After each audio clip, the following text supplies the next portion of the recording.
존경하는 109만 용인 시민 여러분, 그리고 우리 용인시를 아껴주시는 언론인 여러분, 때이른 불볕더위가 기승을 부리고 있는데 지난 한 주도 안녕하셨습니까?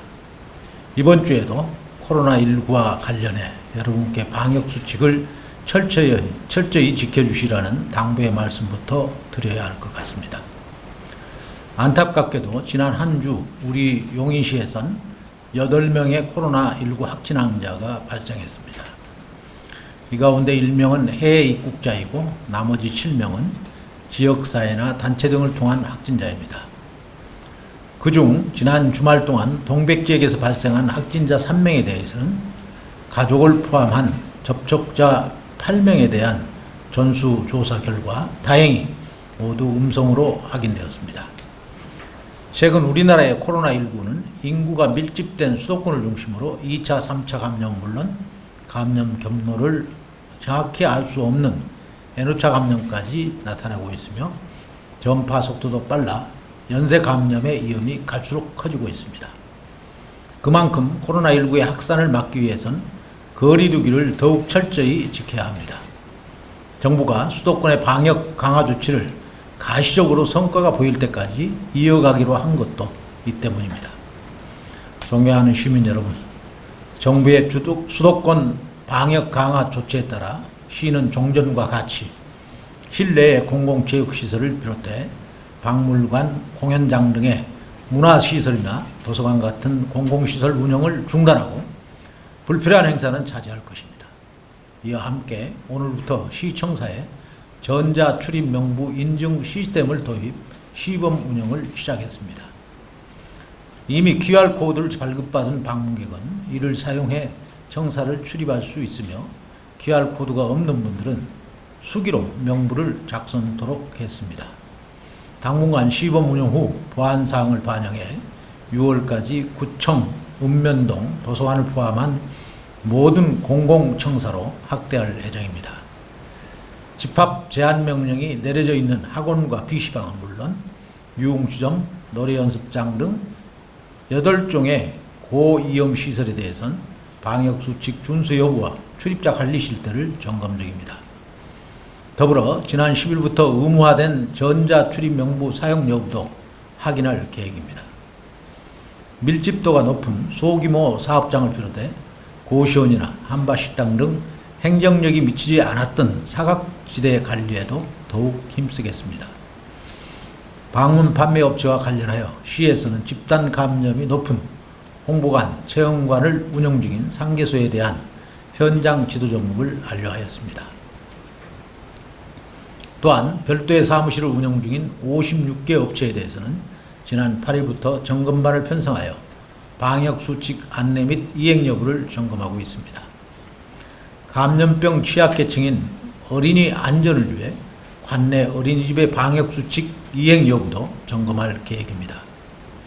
경기도가 당초 14일까지 예정했던 어린이집 휴원을 연장하기로 하였으나 돌봄 공백 방지를 위해 872개 어린이집에서 23,284명이 긴급보육을 실시하고 있습니다. 시는 돌봄이 필요한 가정을 위해 긴급보육을 담당하는 어린이집에서 방역수칙을 잘 지킬 수 있도록 철저히 지도하겠습니다. 많은 전문가들이 백신이 개발되기까지는 코로나19 사태가 이어질 것으로 전망하고 있습니다. 최근 중국 베이징에서도 우한의 초기 발병 양상과 비슷한 형태로 코로나19가 다시 확산되고 있다는 보도가 있어 상당히 우려스럽습니다. 전 세계적으로 코로나19 사태가 장기화되거나 재유행할 가능성에 대한 대비가 반드시 필요한 상황입니다. 이에 정부는 먼저 코로나19와 혼동하기 쉬운 인플루엔자를 예방하기 위한 백신 접종을 대폭 확대키로 했습니다. 코로나19의 초기 증상은 독감과 매우 흡사하기 때문에 독감과 코로나19가 동시에 유행한다면 진단검사를 비롯한 의료 자원이 부족할 것으로 판단해 독감 환자 발생을 예방하려는 것입니다. 당초 생후 6개월부터 13세의 영유아와 어린이, 임신부와 만 65세 이상 어르신에만 지원했던 인플루엔자 백신 접종은 중1부터 고3 학생까지 확대됩니다. 시는 구체적인 방안이 확정되면 추가로 감염병 예방의 사각지대가 발생하지 않도록 세심히 살펴보겠습니다. 존경하는 시민 여러분, 해외 입국자가 지속적으로 늘고 있지만 방역 당국이 철저히 관리하여 확진 소식은 점점 줄고 있습니다. 이는 입국자들이 엄격한 진단 검소와 자가격리를 충실히 이행한 덕분이기도 합니다. 하지만 국내에 일정한 거주지가 없는 외국인을 철저히 격리하기 위해서 별도의 격리 공간을 확충할 필요가 있습니다. 이와 관련해 정부에서는 90일 이하 단기 체류하는 무증상 외국인 입국자를 위하여 인천과 김포, 안산을 비롯한 3개 지자체 총 6개소에 임시생활시설을 설치하여 운영하고 있으며 용인에도 지난 6월 11일 저인구 포고급 남아라 용인호텔을 임시생활시설로 지정하였습니다. 입소자들은 공항에서 검체 채취 후 전세버스를 타고 곧바로 시설에 입소하여 2주간 객실 안 시설에서 자체적으로 준비한 도시락을 먹으며 격리 생활을 하게 됩니다. 이번 임시생활시설 지정으로 전대리 일대 주민들께서 걱정이 많으신 것으로 알고 있습니다. 그러나 이 시설은 코로나19 확산을 통제하기 위해 꼭 필요한 시설이며 현재 보건복지부 등 8개 기관 7개 반 30여 명으로 구성된 정부합동 지원단이 파견돼 시설을 코호트 격리 수준으로 관리하고 있으니 주민 여러분께서는 안심하셔도 좋습니다. 시는 시설 관리에 만전을 기해 지역사회로 코로나19가 유입되지 않도록 최선을 다하겠습니다. 시민 여러분께서도 코로나19 극복을 위해 동참하는 마음으로 너그럽게 이해해 주시기 바랍니다. 시는 코로나19 위기로 어려운 가게를 지원하기 위해 지난 4월부터 경기도와 함께 모든 시민에게 20만 원의 재난기본소득을 지급했습니다. 하지만 집행 과정에서 결혼 이민자나 영주권 취득자 등 4,067명이 제외되어 안타까운 마음이었습니다. 이를 보완하고자 관련 조례를 개정하여 5월 4일 24시 이전부터 현재까지 용인시에 외국인 등록이 되어 있는 분들도 혜택을 받으실 수 있게 하였습니다. 오늘부터 7월 말까지 해당 읍면동 행정복지센터를 방문해 10만원씩 충전된 용인시 지급분 1장과 경기도 지급분 1장을 포함한 총 2장 20만원의 선불카드를 받아가시기 바랍니다.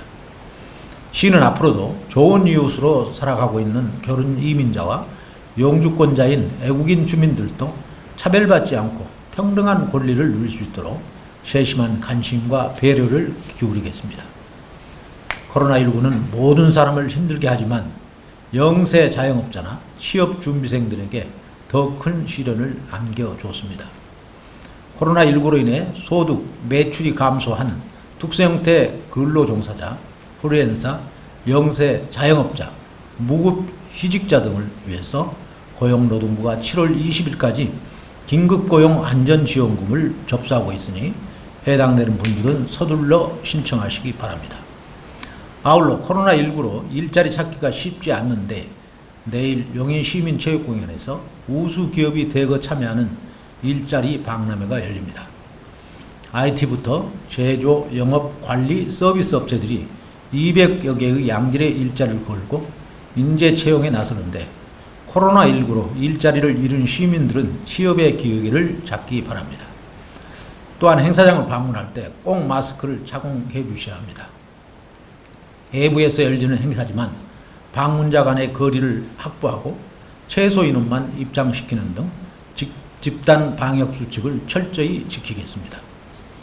어려운 상황에서도 힘든 결정으로 개최되는 일자리 박람회인 만큼 시민 여러분의 적극적인 참여와 협조를 부탁드립니다. 존경하는 용인 시민 여러분, 코로나19는 강력하고 무서운 질병이지만 시민 여러분의 협조로 충분히 퇴치할 수 있습니다. 이미 국가봉쇄라는 강력 조치를 내세웠던 뉴질랜드가 코로나19 종식을 선언했습니다. 우리 시는 코로나19를 반드시 퇴치한다는 각오로 그간의 대응 과정을 담은 백서를 준비하고 있습니다. 차단 방역에 최선을 다하는 동시에 향후 감염병 발생 시 신속하게 응대할 수 있는 매뉴얼을 구축하겠습니다. 여러분께서 다시 한번 부탁드립니다. 밀폐, 밀접, 밀집, 3밀 소모임을 자제하고 다중이용시설을 이용할 때는 나와 가족, 이웃을 위해 최소한의 거리를 지켜주십시오. 저와 3천여 용인시 공직자들은 시민의 안전을 위해 코로나19를 차단하는 데 총력을 다하겠습니다. 감사합니다. 끝으로 오늘은 우리 아이들의 학교 방역 활동과 관련하여 교육부 총리와 간담회 일정이 있어 제가 직접 질의응답을 진행하지 못하게 됐습니다. 궁금한 사항이나 질문들은 댓글로 남겨주시면 댓글로 답변 드리도록 하겠습니다. 감사합니다.